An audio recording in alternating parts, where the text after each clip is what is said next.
وعنا ونكسن داوديال إلهاتي بكسر رواد برنامج كوعي قبل شدة TV يونيفرسال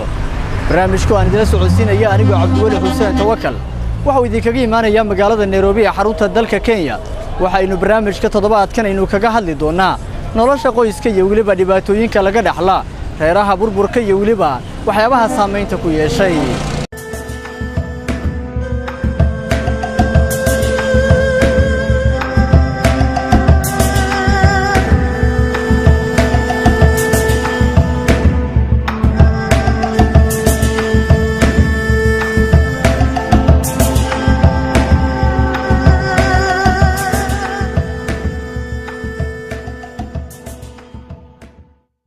nolosha qoyska waa mid ku dhisan heshiis iyo sharciga islaamka oo waxa laga wada fikiraa horumarka qoyska iyo nolosha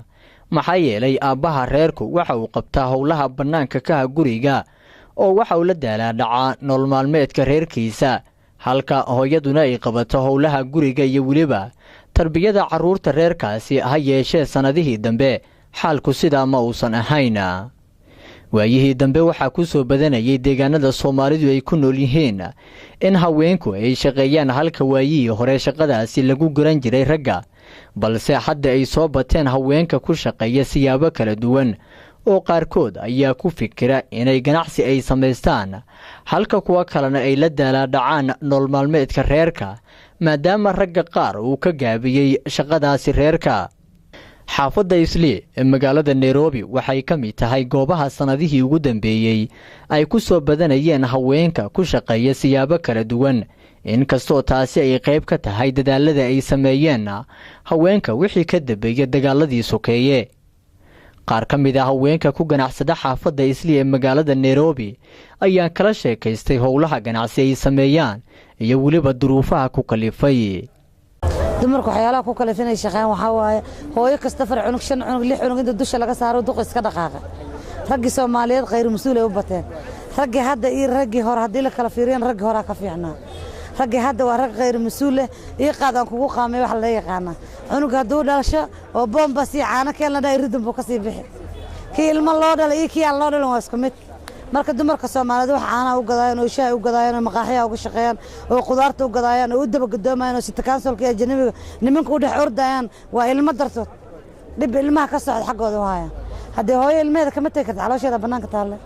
waa ka hadii ragga Soomaaliyeed qayr mas'uuliyiin ku sheegay hadii maamadii ama gabadhii shaqeyso caruurtii xanaanadooda meesha kan baxaysa caruurta xanaanadooda la sanadiiba aabii ka dhaqaaqay fasti mas'uuliyad darto hooyaday saaran tahay inaad shaqaale saaxato u qorato inaad gabar ciidan u qorato bariiskooda inaad raadiso waa kugu qood ku qasbantahay taas marka de hooyadan bay mas'uuliyad saarantay saa ugu bixi leedahay bay ku taalaa to 5 looga dhaqaaqo to 6 looga dhaqaaqo to 4 looga dhaqaaqo to 3 looga dhaqaaqo rag Soomaaliyeed qayr mas'uul waa qaar iyadoo shaqeeyaan lacag haystaan ku leeyihiin na barbaraha dhig maxay sheegayaan anaga ilmo waan dhalayaa lambar 9 ha maray barbaraha tuur أنا ilmo maxay sheegayaan hooyo markay u tuugsato wax maarato ku qasbanta ciidan ayada taqaan soo sameeyay gabdhaha hooyada u geystaa qaara shaqaanaga hanta kula la sham iyo lix guriga joogto naag madow ay shaqaysay gabar Soomaali ay shaqaysay labada way joog bariiskoodana xaqan aanan ka raadeen beenku ma sheegay dawaka dumarka rag Soomaali qayr mas'uul ay u bateen wax lagu eedaa mal haweenka hore gurigooda joogi jirano naag soo shaqaysay ceeb ay lahaan jirtay laakiin hadda waa ku faanaana ama u shaqaysay ama lambarnayn ku dhigaa lagu leeyahay aniga hadda waxa u shaqeynayaa nin hadda wali ma gursanin laakiin waxa u shaqeynaa hooyaday aabahay wiil ma dhalin ana wiil u ah ma fahanti halkaan baa shaqo karsada ma fahanti marka hadii aan inaan gursado isku day laakiin waxa arkay nimanka inay gabdhaha ay dancinayeen oo gabdhaha nimanku rarayeen ilmaha qaar guriga laga xirnaa ayaga umul leh ayaga u maxay laga fiijinayo guriga baan arkay marka waxaan isdhahay badalkaasaan ahaan leed hooyaday aabaha oo maxay ahayd ka duceyso inta aad qof fiican ka helayso marka qof fiican aad ma garanaysid ilaahay wana wax garanayso ma ogto marka kulay ana hadda waxa u dardaarmay hadal badan ma qabiye waxa u dardaarmay nimanka ragga inay iska bedelaan waxaan gabdhaha ay furaayeen ilmaha ku dancinayeen maxay ahayd ay silca u galaan gabdha Soomaaliyeed waa gabdha inay gabar hadda jecel ma laha inay darba firiisato ay shaqo qarsan ma fahanti qof jecel ma jiro Soomaa ha laakiin waxaan u keentay danta keentay ma fahanti marka inay gabdhaha hadii ay gursadaan ay si fiican u dhaqdaan hadii ay gursan waayaan haddii ay guursanin waaba kaas haddii ay guursadaan inay si fiican u dhaqdaan baa anigu dardaarminaya ragga Soomaaliyeed inay shaqeeyaan waxaa ku kalifay rafaadka iyo dhibka haysta raggii hore waxay ahaayeen kaa dhala aan ku dhaqaaleeyo kuwan aan kaa dhala aan kugu dhibay noqday gabdhihii ilmaha lagu raraa waa la guursanaa waa la silcinaa waa looga tagaa ilmihii lagu dayrinaa gabdhaha marka inay shaqeeyaan saasoo ka qasabto ilmihii laga tago oo waalidka la joogin way dayacamayaan hadda aan batalan ani lugtan ka go'an lugtayda ina go'anta ma arkaysa way go'an tahay muddo 4 sano istaal ku jiray ilmeyga aabahood lama joogo waa abtiyaashooda hayo korinaya oo ku rafaada ku tiiri tacbeela marna ana korsan jiray asaga marka aan istaal galay waa iskaga tagay marka waxa soo kala waxa dadku ku kalifay inay darbiyaha fadhiyaan waa dhibka soo kale waxa ka shaqeeyay marka la ganacsataa laba gadi jir marka muddo xanuunsana istaal jiifa ilaa wuxuu ku qasbay in abtiyaashu ilmihii koriyaan ilaa hadda gacanta ku hayaan marka gabdhaha dhibku u keenayo ay guriga u raadinayo waa gaajada aabba waxna sii ma dhaayan hooyo waxna sii ay dhaayan ilmaha hooyadan bay yaqaanaan qofku u nugulun bay yaqaanaan sooma marka dhibka ilmaha la rasuul aqaanin adeeg wareysanaha hooyo waxna sii hooyo waa baahana kii waa iska tagay habeenkina uu qayla maalintina darbigu jiifa marka muxuu qabanaa marka ciyaalkii dhaxda ka baxay fasilacsan qofka hadduu nolol raaxo leh ku nool yahay oo gurigooda nolol raaxo leh ku haysta inuu shaqeeyo ama ordo horta waa may ahaateen gurigooda buu joogi lahaa marka duruufta oo dadka shaqada ku kalifaysa waxaa waaye qof kastaba gooni sida ugu horeysa horta gabdhaha qaar walaalo ma laha maxaa la jira wiilal la dhasho oo u shaqeynaayo hooyadood iyo aabahood ma laha waa inay maxaa la jiray ay hooyadood iyo aabahood ay u shaqeeyaan gabdhaha qaar ilmahooda agoome oo u xamaalayeen gabdhaha qaar ilmaha lagu furi oo lagu danciyay wiilasha Soomaali waxay dhaqan u leeyihiin horta gabadha hadii furaan ay marba kala tagaan ilmaha kuma biilaan way ka tagaan ilmaheedii ilaanta la isla daadina sida ayadoo kaligeed ilmaha dhashay camal marka waa duruufta ku kalifaysa gabdhaha sidaas ka mid ah inay shaqeeyaan nimanka sidii hore ma aha oo hadda waa markay ilaanta furaan sidii ugu dhaqaajinaan qaar waa iska qaadcun oo maalinta dhan iska soo ruugsanaa habeenkii way iska hurdaayeen laanta marka waa ciyaalkeed inay u ordo danta ku qasbayso oo ilmihii hooyo wax isii hooyo qalinaar oo buugaar way leeyihiin ayadun bay wax weydiinay ma ogi aaba wax weydiinaa wax ma jirto qaarna ay kale meel iskiga guursanayeen oo laanta ciyaalkeeda waa laga dhaxabaxay sida darteeda abuu ku kalafaysa gabdhaha inay shaqeeyaan ama ay ordaan adiga ma shaqeysaa ha maxaa ka shaqeysaa aniga maqaayad meel oo shaah ku karsada marka maxaa kugu kalifay in adiga qof dhalinyaro ah maanta aad ka shaqeyso shaaha maxaa kugu kalifay marka maxaa igu kaliftay aniga horta aan kula hadlay hadda nin baa soo guursaday anigoo yaraan in la igu daray ninkii ii guursadayna waa laba ciyaal oo dhalay waan kala tagnay adigana kala guursaday ciyaalka iguma biilo hada hooyaday ay haysa sida darteed aniga ciyaalkeeda u shaqeysan oo xamaala anigu baa wax u dirsada hadii xanuunsada xataa asiga ma danayo sida darteed aniga asigana haduu tuuraanina ma tuura ciyaalkeeda bas aniga sida darteed ciyaalka hadda akhris may gaarin laakiin أرسدي جاران حتى وأن كسي فكرة سيدي أن هرمر علمه يدك كارسي سنة ساسا يقول كل فيس وهذا بنان كان شاف كرسنا مالك كان جو أنا عيرين ولبك إرفاتك ونور ديرادي هي walaal waan dhawahay gabdhaha waxa ku kalifay dumarka inay shaqeystaan danta iyo duruufta ku kaliftay marka koobaad qofka haduu uu maxaa dhahaa qof ilmo haysta nimankii adayaceen gabdhihii qaarkood maxaa dhahaa gabar ilmo haysta oo dayacan oo ilmihii baahan yahayn guri ma fadhinayso danta ku kalifaysa inay shaqeysato marka ragga eeda saaraya qaar maxaa dhahaa la furay caadi loo furay ilmihii lagu dayacay qaarna Nairobi waa garanaysaa Nairobi qaarna isaga dhibaataysan marka sidaa darteed weeyaan gabdhaha waxay u shaqeynayaan waana dhibka wuxuu ka socdaa ragga xaqiisa ragga oo ah kuwa haya talada reeraha diinta islaamkana lagu sheegay in ay raggu ay mas'uul ka yihiin reerka ama qoyska marka la yagleelo ha yeeshee qaarkood oo aan kula kulmay muddadii aan diyaarinayay barnaamijka wacyiga bulshada waxa aan wax ka weydiiyey eedeymaha ay u soo jeedinayaan haweenka qaarkood iyo weliba halka ay dhibaatadu ka jirto.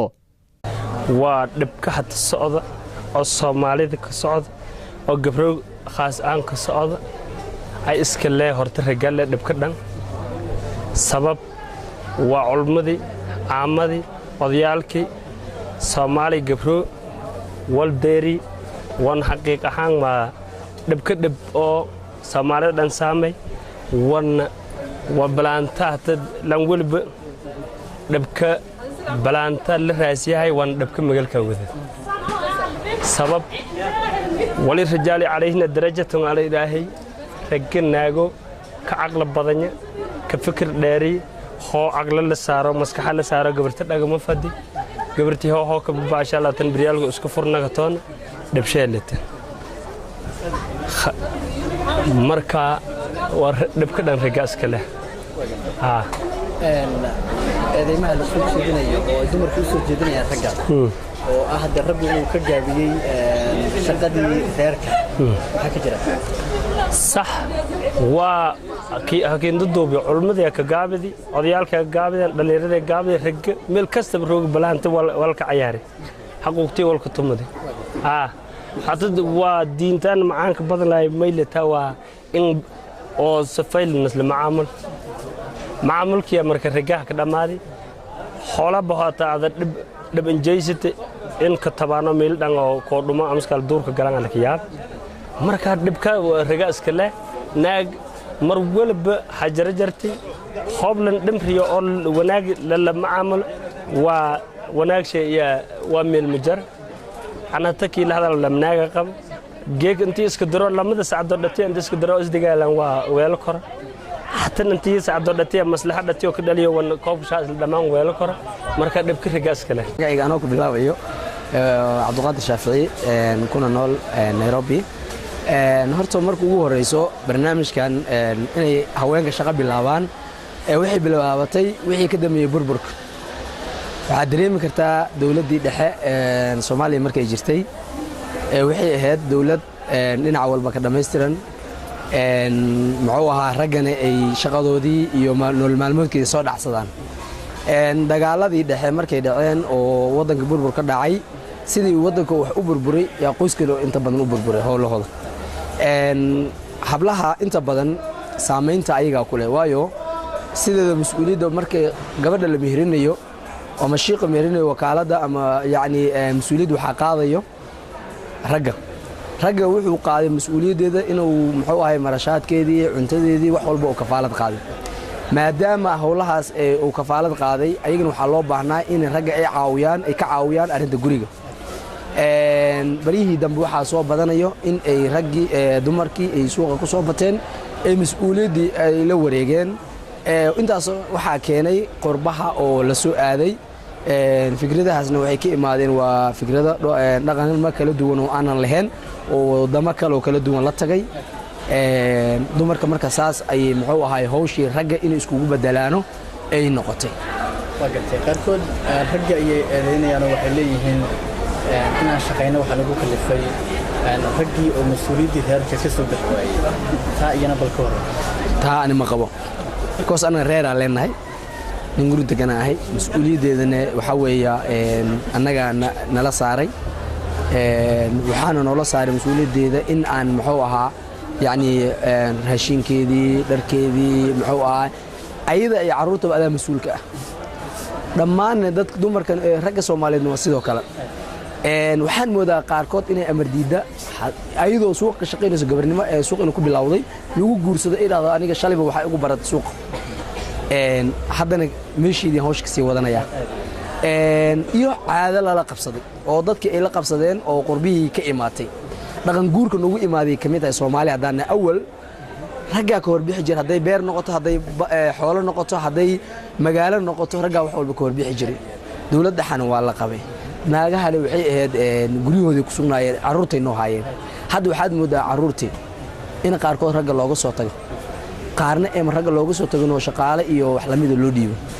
marka ani waxaan qabaa mas'uuliyad daradaas ragana waa qayb kale yihiin waxa waaye in gabdhahooda guriga ku cishaanay leeyihiin haddii ay noqonin oo gabdhihii amar taagle ay bilaabeen in runta u sheegana dhahan war reerka waxaan kugu soo guursaday inaad gurigan maxaa waa iiga shaqaysido maxaa waa joogtid marka dumarka eedda aan saari waxay yihiin raggooda ha adeecaan oo ka dambeeyaan oo maalinta lagu meherinayo ragga kafaalad qaaday howle hawshaas ha qabsadaan gurigooda ha joogaan aniga fasti waxaa la yidhaha Dr. Samweyne haddii la yidhaahdo xaaskii waa aamiinkii ay ka tageen dumarka aamiinkii ka tagi waxaa dhibka keenay oy dumarka la xamaalanayeen oo uu kala ordayeen iimaankii aan ku yaraaday dumarka wax run hadalka dhabtiisa runtiisa haddaad rabto dumarkii aamiinka ku yaraaday aniga saddexaasan leh waxay soo shaqeeyaan u qaybiya qaybiski iguma filay leedahay ana muruqayga ku xamaalana dhibka intaas iska jira hadalkii waa kaas aad u maasan tahay waxay la tahay waxa kalifay dumarka in badan raggii Soomaaliyeed aanan haysanin shaqo fiican ama haddii ahayd xaq dawladeed ama xaq kale shaqo fiican aan haynin sidaas daraadeed dumarka maadaama ay carruur leeyihiin ninkii qabin uusan shaqaynin waxay ku qasbanaadeen inay eega nolol maalmeedkii raadiyaan oo ilmihii arday haddii ahaa lahaayeen iyo haddii noloshoodii ahaa lahayd iyo waxbarashadoodii inay saacidaan oo dhaqaalihii bixiyaan ayay ku qasbanaadeen saas daraadeed ay ku kaliftay inay suuqa yimaadaan oo ganacsadaan oo shaqooyin kala duwan ay qabtaan weliba sidaas bay ila tahay waxay leeyihiin qaarkood haddii gabadhii kaba soo qaad suuq ay ka shaqayso abihiina xaafadii uu ka soo tagay carruurtii marka halkaa soo dayac ka muuqanaya carruurta ku imaanaya waa sax arrin jirta waaye waa dayac waa imaanaya laakiin inta badan haweenka waxay sameeyaan midii awoodo gabar ayay qabsataa shaqayso oo ilmihii saacido ilmihii guriga kiib garayso oo nidaamkoodii iyo raashinkoodii iyo guriga gabadh ilmihii carruurta caawiso oo shaqaale ah maamadina sidaas ay suuqa ku tagtay ku shaqaysataa iyadoo aanan ka fikrin ama aanan ka murgaynin gurigeeda inuu ilmihii cidloobaan ama dhibaatoodaan gabar shaqaale ay qabsataa inta badan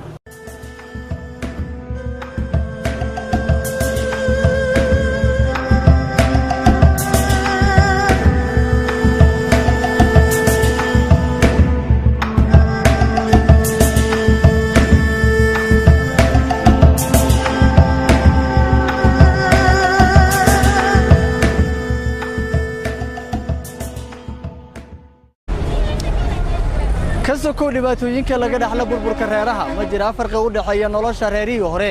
iyo nolosha maanta reeraha ay ku jiraan qaarkood waxaa sharaxaya in ka mid ah bulshada ku dhaqan xaafadda Islii ee magaalada Nairobi bismillaahir rahmaanir rahiim horta magacayga Maxamed Tahliin baa leedahay taa ka bacdigeed horta sideeda waxa meesha yaala waa hawl iyo dhaqan ka dhaxeeya dadka lamaanaha waa hawl dhaxtaala lamaanaha dhaxtaala weey hawl sideeda markii ay timaadana in isxagasho iyo eed ay imaanayso horta waa shay biyo kaba dhibcaana weeye waxa weeye marka baalka la yiraahdo hawshu marka way kala tahay dadkan horta hooyooyinku waligood hooyooyin soo ahaan jireen aabayaalkuna waligood aabayaal soo ahaan jireen laakiin waxa hadda cusub oo hadda barnaamijka hadda meesha yaala waxa weeye isbedel baa dhacay isbedelka dhacayna waxaa lagu cabiraa markii aad ogaateen in wax isbedeleen marka la rabato inaad ogaateen waxaa lagu cabiraa waxyaabihii hore waqti hore la soo qaataa waqtiga hadda la taagan yahayna markaas yaa lagu cabiraa miisaan la feer dhiga weeye haddii aan soo qaadano waqtigii hore horta hooyooyinku waagi horena way shaqayn jireen haddana way shaqeeyaan aabayaalka laftigoodu waagi horena way shaqayn jireen haddana way shaqeeyaan hase ahaatee responsibility-geedu wuu kala awood badan yahay ninba meel heer bay u joogtaa oo Soomaalida waxay ku maamulaa nin walbaaba taagtiisa qodaxda ugu go'da waxyaabaha marka hadda isbedelay waxa weeye noloshii baa isbedeshay aniga haddii aan soo qaato xilligii aniga waarid baa dhalay oo soo korsaday waxaan ku soo barbaaray hab dhaqankoodii oo aan ku soo akhlaaqaatay qaabkii ay magaranaysaa ay wax u soo dhaqan jireen laftayga aniga hadda aabaan noqday oo mas'uuliyadda ayaga haysay oo aabihi hooyo haysay aniga laftayga aniga xaasay sidii xarin ku taala laakiin waxaan hadda aan dareemi karaa hadda gabdhaha maanta jooga ay ka cabanayaan raggii ma sii halaabayo waxa isbedelay waxa weeye nolosha sidii waaga hore loo raadsan jiray iyo sidii hadda loo raadsadaa kala duwan waaga hore gabdhuhu waxa weeyaan waxay joogi jireen Soomaaliya dhaqan horta waxay u leedahay dhaqan baadiya dhaqankeedu waa dad xoolo dhaqata ah gabdhihii hore waxay sugi jireen raggoodu inay soo shaqeeyaan wixii loo keenana waxa ku keenay iyo waxa ugu fadhiyaan aysan xitaa dareemi karin maalintii la baahan yahay in magaranaysaasna baahan yahay ay baahan tahay dareemi jirtay laakiin hadda waxa isbedelay dhaqankii magaalo galay gabadhu waa la socotaa ninka accountigiisa iyo waxa uu qaatay way la socotaa inay marka la xisaabtanto ay ku charge garaysay hadda maraysaa gabadhii mid kale waaga hore wax la yiraahdo seefin maysan aqoon oo maysan aqoon magaranaysaa wax oo magaranaysaa meel la dhigta iyo ayuuta wax hadda Soomaalidu tiraahdo maysan aqoon jirin waxyaabay gabdhihi de business gaar ah u muuqdaba xaaladdu hadda ganacsi bay maraysaa waaga hore ganacsi ma aqoon isbedelka marka meesha ka muuqdan arkaayso weeyaan aan dhihi karaa gabdhuhuna waa gabdhii hore ragguna waa ragga hore laakiin nidaamka nololeedka isbedelay marka haddii gabadhii ay shaqayso aabihiina xaafaddu ka soo tagay soo halkaa uma muuqato carruurtii inay dayacmayaan horta gabdhuhu way shaqayn jireen shaqooyinka kala bedelan maahan waa say hadda kugu sheegayo nolosha sidii loo shaqayn jirtaa isbedeshay mooyee gabdhuhu way shaqayn jireen oo ragga kaalinta waxa haya maahan waxa kale qaban jireen gabadhu guriga ma seexan jirin ma baantay laakiin noloshii magaalo gashay ma baantay gabadhu waxa la yaabaa salaad intay ari raacdo mageel raacdo habeenkii inay timaado oo ilmihii oo maanta oo ciid iyo dhamaajal oo meeshaan joogo dib kumaysan qabi jirin asna dib kumuusan qabi jirin ha waa noloshii hore noloshii hadda bedelana waxa way gabadhina way shaqo tagaysaa wiilkiina way shaqo tagayaa isbedelka hadda gabdhuhu ay la kaceen waaga hore gabdhuhu ma aysan qayban jirin ninku waxa uu helo iyo wuxuu waayo wuxuu keenana way ku qanci jirtay wuxuu waayana waxa oran jirtay alxamdulillaah reerka dhan baa ka maqan laakiin hadda waxay la socotaa shaqadiisa iyo daily basis ay la socotaa isbedelku marka taas way walaal wuxuu marka farqiga soo dhaxeeya farqiga waa u dhaxeeya ragga hore mas'uul buu qaadahayo rag habaysan buu ahaa laakiin raggan mas'uuliyad ba ma saarno haday casha helaan waa u dhamaatay haday waayanna waa heleen waka maama marka haddii maamadii ay shaqayso ama gabadhii ay shaqayso carruurtii yaa xanaanaynayo yaa haynaya marka wixii oo dhan habartaa mas'uulka waka hadda adigu maxay iibsan anigu aanan gadaa waka laakiin waa nimcaysan waayihii hore kulli waxay la tahay nolosha xilligaas ay wanaagsaneed sababtoo ah aabbaha carruurta ama maamada ee kulli qoyska mas'uulka ka ah waa uu shaqo tagi jiray hadduu yahay businessman iyo hadduu yahay shaqaale dawladeed intaba ama hadduu yahay xirfadleey wuu shaqo tagi jiray maamada nolosheedii iyo gurigii nidaamkii carruurtii unbay ka fikiri jirtay nolosha xilligaas ay wanaagsaneed hadda odaygin uu foofiyo waa shaqo tagi asana waxa taga hadduu shaqo hayn xataa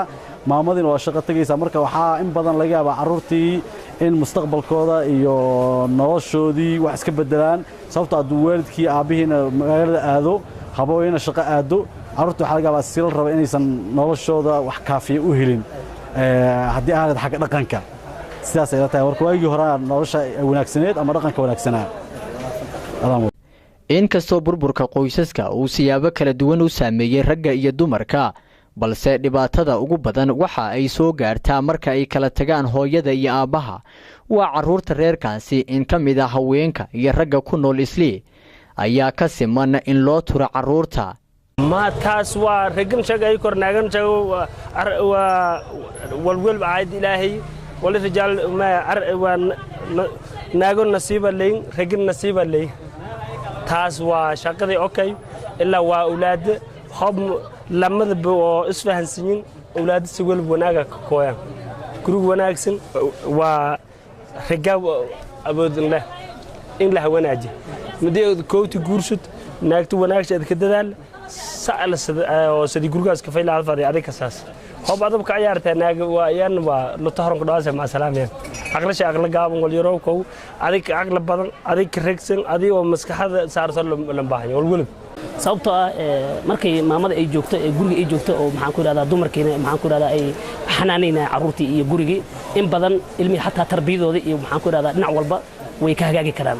laakiin haddii yiraahdaan dumarku waan shaqaynaynaa oo suuqa ay soo galaan waxaad malaysaa meeshaas carruurtii inay maxaan ku raada in badan ay ayaga naftooda xanaanadoodii ay hawada ka bixisaan kole culayska maamada ayuu saaran yahay waayahan dambe maba saarnaba ragga sidaa arag waa la dhalaa waa laga tagaa marka dhib oo dhan nolol ha noqoto adduunyo kale ha noqoto haweenku buu saaran yahay carruurtii badanaa haweenka ayaa xanaanayso haweenka ayaa wax baraan wax walba dumarka ayaa iyaga saaran yahay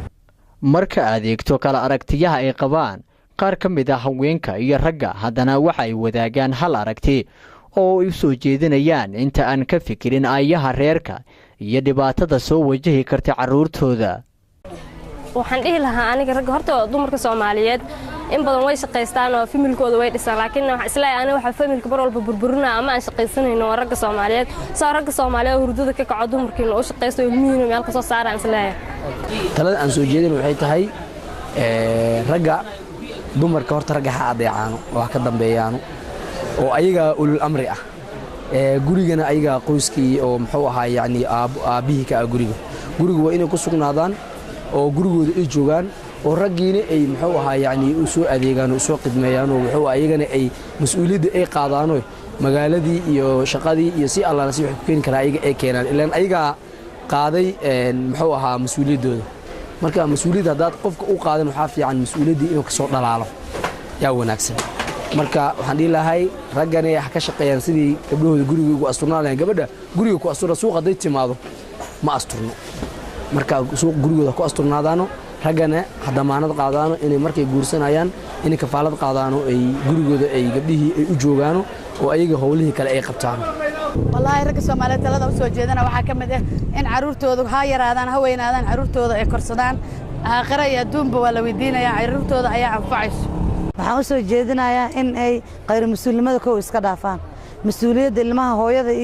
iyo aabaha aabay mas'uulka saaran hooyada culays kala saara in laga dhaaf xaqan inuu Ilaahay fahansiyo ninkii naag qaba naagtiisa Ilaahay u barakeeyo ilmihiisa naagtiisa Ilaahay tus hal naag asagoo qabo kar loo naag kale u boodaya برين اسكو دعا ماشو كي معناها حق الله فانسيان لا المهودي اسلامودنا عنوفتooda gadaal u noqon ilmaha biisheen taladan soo jeedinaya waxa weeye gabdhaha waxa weeyaan horta waaga hore anagu waxaan oran jirnay laba nin oo isdhaafi weyday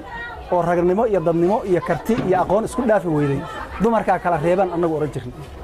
taariikh soo jirtay bay ahay nimanka kale intuu ka xasfiican yahay uu ka qiimo badan yahay waana ka dhaqaale badan yahay ilmihiisuna way ka mustaqbal fiican yihiin anu gabdhaha waxaan oran lahaa waxyaabaha adkaydsanaysaan oo ay soo islaamaha ku darsanaysaan annagu kama masayrsanin laakiin annaga tabac annaga ka masayrin inuu la yaalo waan ogahay bariyahan waxaa socota gabdhihii inay magaranaysa raggii curyaaminayaan si aan loola guursan ma fahamtay gabdhihii horese waxay oran jireen war orod guurso waayo aad magaranaysaa ilmo yaraan iyo wax saasaa ku haysay marka anu waxaan oran lahaa qiimeeya waxaan tabcanayno iyo kaydkanaga waa qiimeynayna kaydkiina taladaasan soo jeedin lahaa raggana waxaan oran lahaa mas'uuliyadiina qaat ilaahay baa idin faray ragga Soomaaliyeed fariin waxaan u diray waxaan leeyahay ina waxaan rabaa ay sidaasay ay iska bedelaan oo sidii hadda ay gabdhaha u galayeen ay ku sameeyeen inay iska bedelaan fariin u diray oo waxaan la jiray oo dhaqanka hagaagsadaan laanta kaligeed ciyaalka ma dheelin ay ka dhaleen waqtiga inuu waxaan fariin u diray ay iska bedelaan dhaqankaas daawadayaal barnaamijka wacyiga bulshada ee TV-ga Universal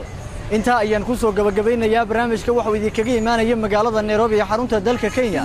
waxaana soo jeedinaya anigoo Cabdiwali Xuseen Tawakkal dhinaca kaamiradana waa Mawlid Warsame kulane intaan barnaamijkiisa kale aynu dib ugu kulmi doonaa haddii uu Rabbi qadare toddobaadka dambe waa Cabdiwali Xuseen Tawakkal oo idin la sidaa iyo amaana Allah